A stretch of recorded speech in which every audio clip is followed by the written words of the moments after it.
Digital abstract painting. That's what we're doing today, so open Photoshop or any other digital painting software and follow along.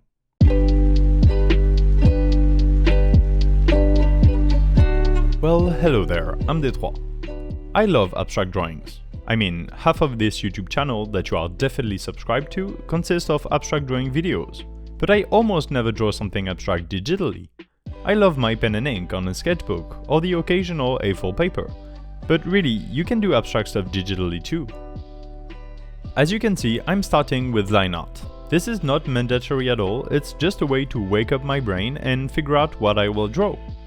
On different layers, I will draw different things that will become the building blocks of this illustration. I started with flowers.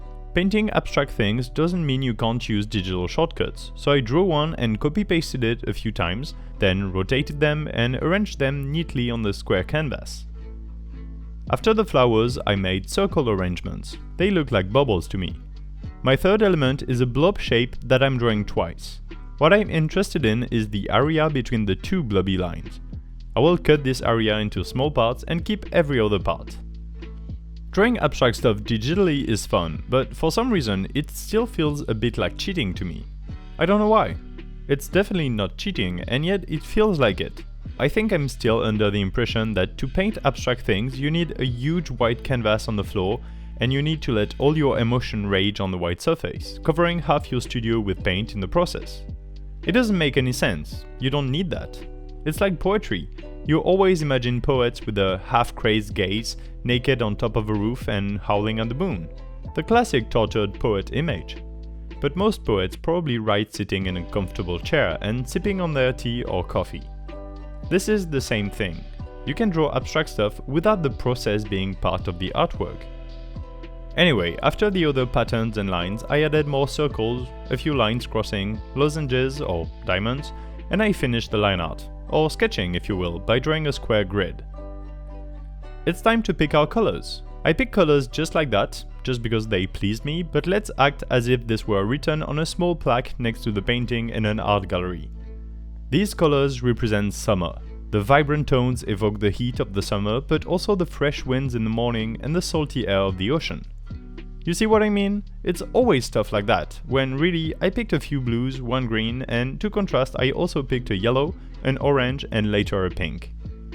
This piece of art takes the spectator along an entire day of summer, starting with the dew in the morning, the heat of the day, the relief of the late afternoon, the beautiful sunset, and finally the cozy summer night. It doesn't make much sense, I think, but that's the beauty of it. The more you read into it, the more you can make it make sense. The bubbles can represent the ocean you seek comfort around in the summer. The diamonds are the reflection of the morning sunshine on the windows when you sip on your first coffee, etc., etc. You could technically talk on and on about it, as I would expect a proper artist would at a gallery opening. This isn't the point of this video, and I'm lazy, so I won't. My point is, you don't need all of that to paint abstract stuff. You can if you want, but I don't think you need to. Anyway, the coloring. One of the reasons I did line art first was for inspiration, and the other reason would be to allow me to use the shapes for the bucket fill tool. Since all the shapes are on different layers, I can auto-select areas inside the shapes with the wand tool, expand them if needed, and then fill the shape on another layer with the bucket tool. I don't fill the shapes on the same layer at the line art, because I don't want to show the line art later. I wasn't precious with it, and my lines aren't great. Besides, I don't think black fits nicely with the white and the colors. One by one, I'm coloring every arrangement of shape, then removing the line art. I think something that works nicely, especially in abstract paintings, but it could be said about any sort of colored art, is the balance of colors. There is a reason I eventually added one pink tone to the rest, and it's to create this balance, or rather unbalance. The pink tone is used very sparingly. For example, the background has no pink at all. This way the pink serves as a focus. It's much more vibrant because it's a bit more rare, if that makes sense. The order of colors is the following. Blue is everywhere. I have different tones of blue for variety. Green is like the blue. Yellow is already less present, but it's still strong. Orange is already a bit rare, for example it's not in the background, and it's at most present only once in the flowers, which is the biggest shape after the square background. Finally, pink, which is only there a few times. That's for the density of the colors. Now for the spatial arrangement. You can note that during the line art phase, I didn't really think too deep about the placement of the shapes. They were all over the place. However, now that they are all colored, you can really see that in some places the drawing is very dense, and on others it's not. The pink will, once again, serve to adjust the balance. For example, second row, second to last column. This square is almost empty. For balance, I chose to make this circle pink, so it has more importance since the pink is rarer. Now that all the colors are in there, I also take the time to take in the entire artwork and see if there are places I need to rework. For example, I'm looking for tangents, places where two shapes touch in only one point. These tend to draw too much focus, so if possible we need to avoid them. Here I already avoided most of them, I think. Also, for the sake of balance, I am moving the layers around, trying to see which order is best. All the shapes are on top of each other, but I feel like, for example, the flowers take too much space, so I will move another layer on top to hide the flowers a bit. I will also erase parts of the drawing to show what's underneath if I want to. If we're satisfied, we can now move on to the last phase, which is to make this whole thing look like a painting. For that, I added a clipping mask layer on top of every other layer.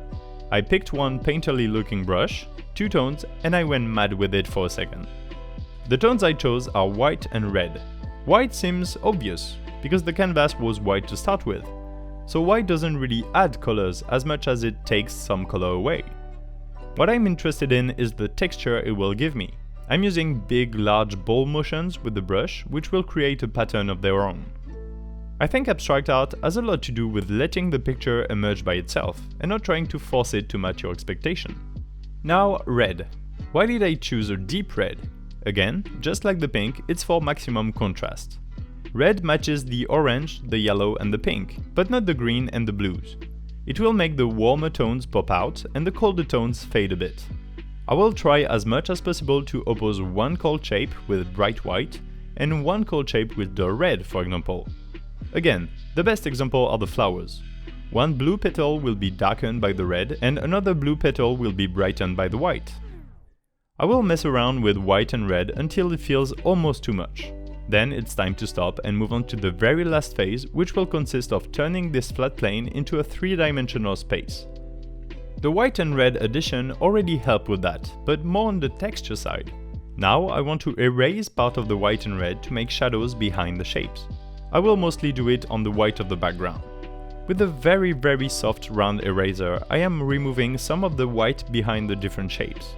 Now, I'm not doing it very precisely, and more importantly, I'm not doing it everywhere. I don't want this to make too much sense. I want it to make just enough sense that you think there is a rhyme or reason to it, but really there's not. And honestly, with that, I'm happy. It's very crowded as far as an illustration goes, so I don't want to work it too much. I think half of what I drew I could remove. With the texture of the paintbrush strokes, it's a lot to look at, but I like the feel of it. I like the sharp contrast between the hard edges of the shapes and the softness of the shadows and the white shading.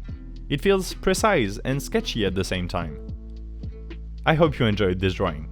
Like and comment if you did, and let this serve you as a very imprecise guide into making very pretty colorful abstract paintings. Subscribe for many more art videos on different styles, and visit my social media in the description to take a look at my entire portfolio. I'm Detroit, and sometimes it's good to not put too much pressure on your art making. Bye!